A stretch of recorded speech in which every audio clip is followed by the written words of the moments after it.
Bridgerton. Yo, don't tell that something, right? Don't tell that something, Ready, right? Colin. Don't tell that something, right? I'm ready. Okay, talk to me. What's the question you have? This last season 3, what are your thoughts so far or after? Well, if you're still watching it, what are your thoughts? If you finish, what are your thoughts? Okay, it's weird to me that Bridgerton has had 3 seasons, right? And I can't believe that. And I'm gonna throw Queen Charlotte into this, even though it wasn't a full series. Side story. It was a side story. It was an Beautiful offshoot side story, story. right? Let me tell you. For me, this is how it goes. Season 1 for Bridgerton, then Queen Charlotte, then season 2 for Bridgerton, all right? Season 3, boss. Shout out to Kid. Ain't ready yet. Ain't ready. No, not that. Okay. Compared to. Compared to. Let me tell you something, right? I hate when a show is so popular that the writers become complacent.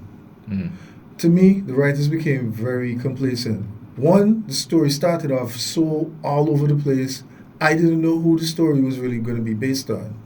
As much as I knew that it was going to be based on Penelope and the ultimate reveal of who Lady Whistledown was. My thing is, right, all the different stories that intermingle to make up the tapestry of season 3, it just didn't hit. It didn't hit. What do you think, I can agree partially to what Naik is saying because Bridgerton clearly established a pattern. Yeah. Right? They would introduce the families. They would show you what's going on around the society. They're preparing for the turn. The different characters. Right. And the story's main plot would follow the diamond. Whoever is designated as the diamond for the season, right? Yeah, that's what true. What Daphne was in season 1. Yeah. Right. And each of the diamond would have their own struggles to go through and how their relationship is built, how it works out, how it plays out, that sort of stuff. Right. Orbiting the diamond's main plot point is the various little plot points that would pop up. Yeah, like the different, Lady you know, Whistledown things and this girl doing comic that relief, and that going exactly. Somebody going through some kind of really tumultuous problem. Bankruptcy going on, all kind of stuff will be going on. So they've established that pattern, right? And despite all the things that's going on, there's always the little romantic scenes and all that kind of stuff that goes on. But they would be very clear to give the diamond their spotlight.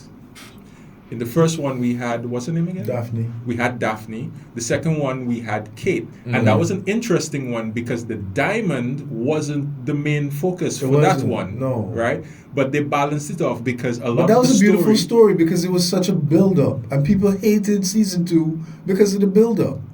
Can I make a confession? Go ahead. I didn't watch season 2 because of the negative reviews I saw, And it wasn't so much negative. No. I don't get what their point. You know what people wanted? was? People wanted sex scenes. No, I'm so serious. They wanted to see a lot of these intimate raunchy scenes that they had grown accustomed to. But partners, the first season Lady spoiled Charlotte them. gave them Lord Danbury, ain't it? Oh yeah, big man. The hardest working man on television. Bang, bang, bang, bang, bang. But what I'm trying to say is, right, I just thought it was such a beautiful story because I didn't feel, okay, this is too drawn out. I just thought that, if they were really going to be, I'm talking about season 2 now, ladies and gentlemen. To me, if it meant that they were going to be together, I just wanted to see how it was all going to, come to, no pun intended, a climax. But the interesting thing about season 2, right, is whereas season 1 we had a straightforward story with the diamond, with this one here, it was a bit nuanced. Even though we had the diamond, the story was developing around her sister. Right. Her sister keep pushing her because you're the diamond, you're marrying the big Bridgerton guy. I'm going to hold back my love. I'm going to hold back my want for love because I want to see you shine. Which I'm clearly denying. Because I want to see you shine. Exactly. Now, mind you, see what we're doing here, Colin? We're just talking about seasons 1, season 2, and we're throwing in Queen Charlotte. Yeah. You realize I'm talking about season 3 yet? Yeah. That's so insignificant. That's so insignificant. Exactly. No. In a sense. It's not insignificant. It's not insignificant. No, it's not that. It doesn't carry a lot of weight. We had to establish what makes Bridgerton work before we can hit season 3. When we hit season 3, one, they gave us a diamond, right? and then the story of the diamond Was dry. became a subplot Just instead dry- of the main plot. That's the first thing. It was dry. right? It was dry. Then they went and had this thing with Lady Whistledown. They culminated that particular story with the reveal, right? That was a weak story. Penelope wasn't somebody that I was very interested in. No. I didn't need to see Penelope the way I saw Penelope in season 3. I get what people would say concerning Penelope, but I'm gonna be real with you. Mm-hmm. I don't watch Bridgerton for no deep nothing. Mm-hmm. I watch Bridgerton so I can see very beautiful people having rich people problems. That's why I watch Bridgerton. You've always said that. You always right? said that. But go ahead. Sorry, I didn't miss you. Right. So when we got here, the diamond has been ousted, given a backseat. Mm-hmm. The story has progressed with a side character making her the main plot. Mm-hmm. And then there are other things, but those are things that concern the people who actually read the books. Mm-hmm. They got shafted. Yeah, they did. But for casual viewers like me, I didn't feel like the story was engrossing enough. I didn't care about Penelope's story. Penelope and Colin just seemed like Hey, listen. dry bread and Penelope. water. Sorry. Me don't know Penelope. Sorry. Okay. You know Penelope. Now you no. Yeah, He Penelope he there knows from- cinema. He knows cinema. What I'm trying to say is, right, Penelope's story, as much as they try to make it into a suspense story, I think that was the big It thing was for a lot of weak. people. It was weak. It was still weak, and let me tell you, right, Colin Bridgerton has as much charisma as Oh, that's the call. Oh, now we get it. Yeah, Slow. as a wet paperback. I'm telling you, I never thought that he would have been. He wasn't even an interesting Partners, character in season 1. Season 3 coming to me, guys, honestly, like a filler for Naruto. Exactly that. Exactly. Exactly that. I literally hope that season. At one point, I was like, okay, 5 episodes is enough. I didn't need anything more than 5 episodes. Funny now. I think they gave us 8, and they broke it up into 2. And I'm like, They made us wait in the middle for that. You wait till June 13th to drop this dryness day. That was crazy to me. That works with certain certain shows like The Crown and Arcade and so on, but not that show. No. Okay. Best they just give us all. That works with certain animated shows because you have to give the animators time. Right? We understand that for some shows. But for stuff like this, no. Glenn, it worked to The Crown. It worked to The Crown too. They didn't drop all at The Crown at the same time. I think that's the new formula that Netflix is working with right now. They better stop. You know, Partners all normally I watched the first 4 of it, right? And I know me and Cinnamon and get to reach back for watch the rest 4 yet. Because it's so uninspiring, it's right? uninspiring. It's And all the suspenseful music that they try to throw in the last 2 minutes leading up to the next episode, I'm telling you, it's still a false flag. I have a back and forth with my wife concerning this point I'm about to bring up. It concerns Penelope and the whole Lady Whistledown thing. She and I, we agree on certain things pertaining to Penelope, but by and large, I think we disagree on it.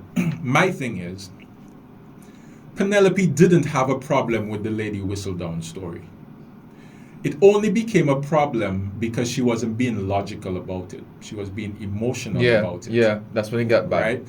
Because the Lady Whistledown thing became a problem because they're trying to figure out who it is. Somebody steps in and identifies themselves as that character. This is the perfect escape for you. Right? You can actually let her take the fall as Lady Whistledown. Yeah. You lose nothing. Okay? You have your skills as a writer. That doesn't go away. If anything, throughout all the years, your observational skills and whatnot and your writing has developed. So you have the skills that you've acquired over the last 3 years. Then you have all the money that you've made as Lady Whistledown that you're hiding underneath the floorboard, right? Until you can shell out over 10 grand for a wedding. Snitches get stitches, Glenn. Right?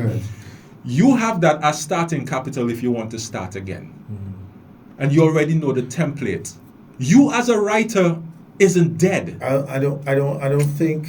Let me jump in here. I don't think that Lady Whistledown moving from the town to, let's just say, to go to London, right, or Wales, would have had the kind of impact that it had on the town. Now, mind you, she did explain herself at the end and say the reason why she did it. And I'm not going to get into too much detail because Colin and Cinnamon haven't seen it yet.